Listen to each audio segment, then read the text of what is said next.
두 번째 말씀을 드리겠습니다. 두 번째는 참을의 은혜. 신님께서 인간을 키워주시는 것은 우리 인간 쪽에서 생각해보면 부모가 자녀를 키우는 것과 마찬가지입니다.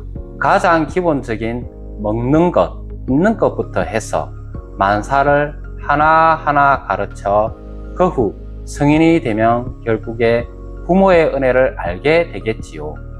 신님께서도 태초에 인간을 창조하시고 처음에는 생명을 유지할 수 있는 방법부터 차차 즐거운 삶을 영위할 수 있는 구체적인 부분까지 가르쳤다고 일러주셨습니다. 그러나 우리 인간들은 그 큰 은혜를 알지 못한 채 자기 힘으로 살아간다고 생각하고 있습니다. 아이가 스스로 바느질을 익히고 학문을 알게 된 것은 아닙니다. 부모가 가르쳐서 가능해진 것입니다. 월일의 옹기와 수기의 수호가 없다면 세상 사람들은 어떻게 될지 이야기할까요? 죽는다고 말하겠지요. 죽으면 아무리 똑똑하고 총명했던 사람이라도 아무것도 말할 수 없습니다. 그렇게 보면 인간은 자신의 힘으로 살아가는 것이 아닙니다. 신님께서 보살펴 주시고 있는 것입니다. 그 근본을 알지 못하면 안 됩니다. 그러나 인간은 모두 그 근본은 보지 못하고 꽃이 피었네, 열매가 맺혀 있네 라며 가지 끝만 눈으로 보고 있습니다. 그 뿌리를 보지 못하는 것입니다. 뿌리가 있기에 아름다운 꽃도 훌륭한 열매도 맺히는 것입니다. 꽃꽂이한 꽃은 뿌리가 잘려져 있기에 잠시 동안은 아름다움을 유지하지만은 결코 오래 가지는 못합니다. 또 열매를 맺지도 못합니다. 그러나 뿌리만 확실하다면 가지 끝을 잘라 죽은 것 같이 보여도 싹이 다시 틉니다. 뿌리가 튼튼하면 번성하게 자랍니다. 이토록 중요한 근본은 모른 채 눈앞에 나타난 것만 보아선 신님의 수를 알 수 없습니다. 신님의 수를 잊지 않기 위해서 조석 근행을 올립니다. 악한 것은 8가지 띠끌, 그 띠끌을 제거하고 진실로 남을 구제하면 제몸 구제받는다. 그 마음, 가정에서부터 합심하여 감로대를 어버이라 생각하고 기원할 수 있도록 일러주신다. 도움을 서두르는 일을 9번 하는 것은 9가지의 참을의 일을 헤아리기 위해 하는 것입니다. 머리에 눈, 코, 입, 귀, 이 4가지가 없었다면 어땠을까요? 다음으로 양손, 양발, 인간 만드는 도구를 넣어서 9가지, 이 9가지로 조화롭게 안정되는 것이 우리의 몸입니다. 많은 사람들이 이 세상을 괴로움이라 말하지만 그 괴로움은 제멋대로의 괴로움입니다. 9가지 도구는 서로 대신할 수 없습니다. 내가 눈이 멀어 괴로우니 너의 좋은 눈 2개 중 1개를 나에게 빌려달라고 해서 빌릴 수 있는 것이 아닙니다. 빌려줄 수도 없습니다.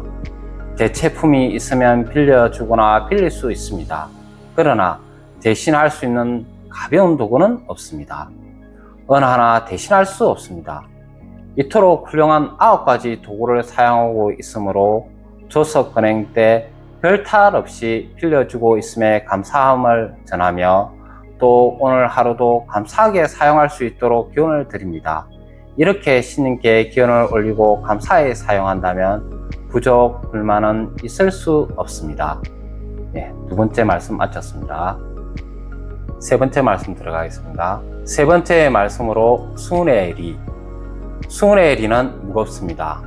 높이로 치면 하늘보다도 높고 깊이로 말하자면 바다보다도 깊습니다.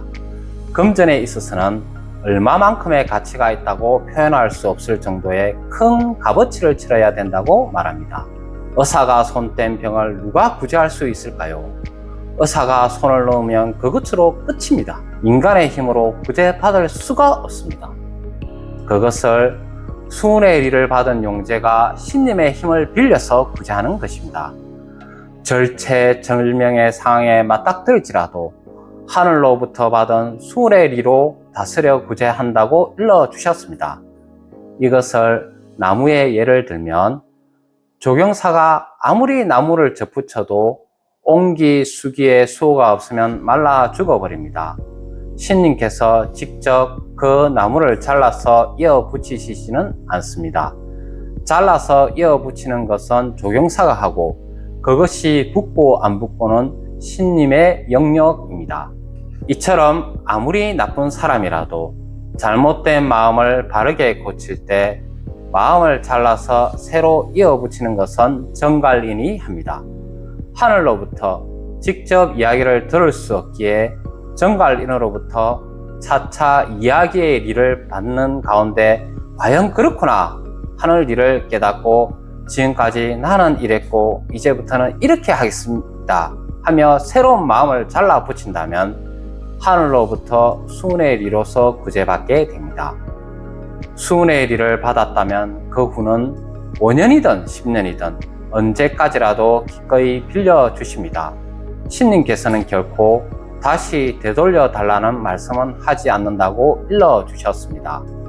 이때까지는 아무리 나빠서 밉다고 하지 않았었습니다.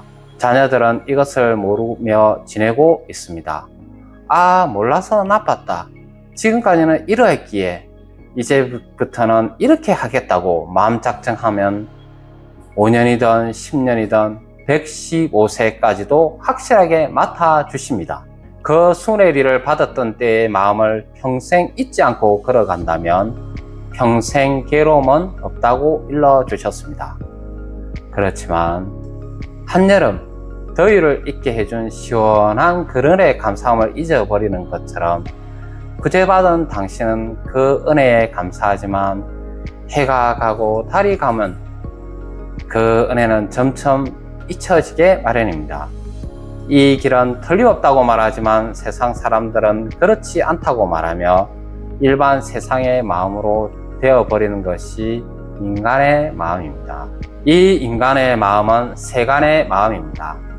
구제받았던 당신은 나쁜 성품도 버릇도 그리고 마음의 띠끌도 모두 제거하고 진경 구제를 받았지만 연활이 흐르는 사이에 처음에 정한 마음을 잊어버리고 처음에 인간 마음으로 되돌아가 버립니다.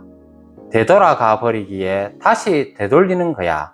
돌려주었기에 다시 되돌리는 거야. 니를 분간해서 인간 마음으로 되돌아가지 않도록 일러주셨습니다. 마음을 되돌리면 신상도 또 원래대로 되돌아갑니다. 평생의 리를 잘 분간한다면 평생 도와집니다. 그때만의 리라고 생각하기에 그때밖에 도와지지 않는 것입니다. 다시 나쁜 성품대로 질병이 나타나게 되어 버립니다. 세 번째 말씀 마쳤습니다.